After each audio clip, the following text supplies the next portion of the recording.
2021 சட்டமன்ற தேர்தலில் திமுக காங்கிரஸ் கூட்டணி என்ன சொன்னாங்க? ஸ்டாலின் தான் வராரு, விடியல் தான் தராரு அப்படின்னு சொன்னாரு.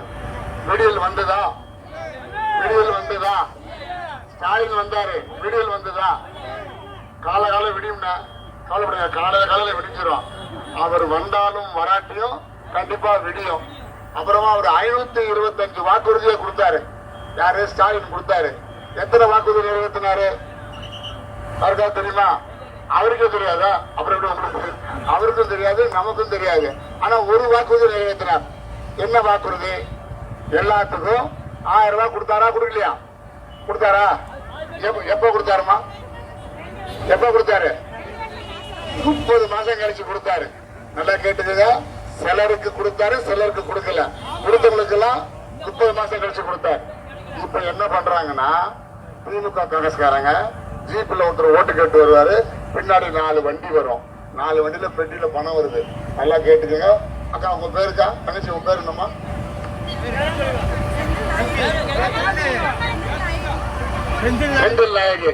செந்தில் நாயகி பண்டல் போட்டு 30 ரூபாய் பணம் வரும். வாங்காம வந்துடக்கூடாது. எல்லாத்துக்கும் பணம் கொண்டு வராங்க. இதை கண்டிப்பா வாங்கிடணும். வாங்கும் போது வட்டி மட்டும் கேட்க கூடாது. சரியா? வட்டி மட்டும் கேட்க கூடாது. பணத்தை. ஆனா இன்னொன்னுமா, பணம் வாங்கும்போது நாங்க சத்தம் மட்டும் பேசிருக்கோம்ல, எனக்கு கொடுக்கல கொடுக்க மாட்டீங்களா? கொடுக்க மாட்டீங்களாமா? கொடுக்க மாட்டீங்களா? நீங்க கொடுத்தாலும் நான் வாங்க மாட்டேம்மா. என்னுடைய பழக்கமே அரசியல் 5 ரூபாய் சம்பாதிக்க கூடாது. அதான் என்னுடைய பாலிசி. அதை விட்டுருவோம். அம்மா ஆட்சி வந்தா உங்களுக்கு மாசம் மாசம் எவ்வளவு தரணும் இருக்காங்க? எவ்வளவு? எப்படி கை கட்டணும் தெரியா? 2000. நம்ம சின்ன ரைட். அதே மாதிரி அம்மா வந்த உடனே எல்லாத்துக்கும் ஃபர்ஸ்ட் வந்த உடனே 10,000 ரூபாய் பணம் தருவாங்க. ஃப்ரிட்ஜ் தருவாங்க. 3 சிலிண்டர் ஃப்ரீ தருவாங்க. கல்வி கடனை தள்ளுபடி பண்ணுவாங்க. இதுல அம்மா சொன்னா செய்வாங்களா மாட்டாங்களா?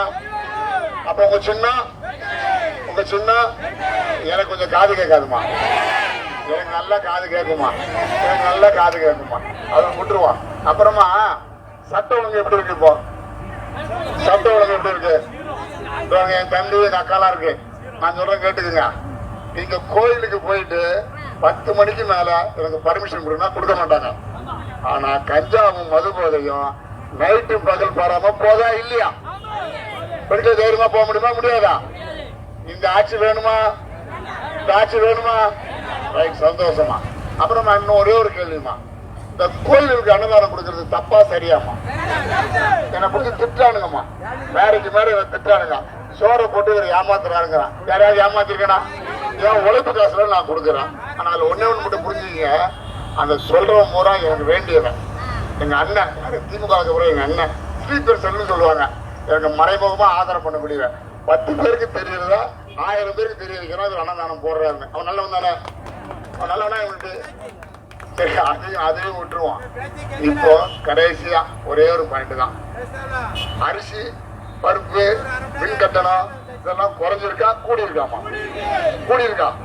அதுக்கு தினமும் உங்களுக்கு 1000 ரூபாய் தரேன். அதுக்கு தினமும் உங்களுக்கு 1000 ரூபாய் தருவாங்க.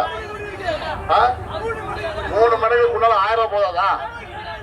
கடைசி ஒரு 5000 ரூபாய் கொடுத்துருக்கோங்க. எதுக்காக கொடுத்துருக்கோம் சொல்லுங்க பாப்பா? எதுக்காக கொடுத்த 5000 கொடுத்த சொல்லுங்க பாப்பா? 5000 ரூபாய் எதுக்கு கொடுத்தா? இப்ப கடைசியா நீங்க போன வருஷம் பாருங்க, அலுவலக மண்டபம் இதெல்லாம் கொடுத்துருப்போம். இப்ப கரெக்டா கொடுத்துருப்போம்.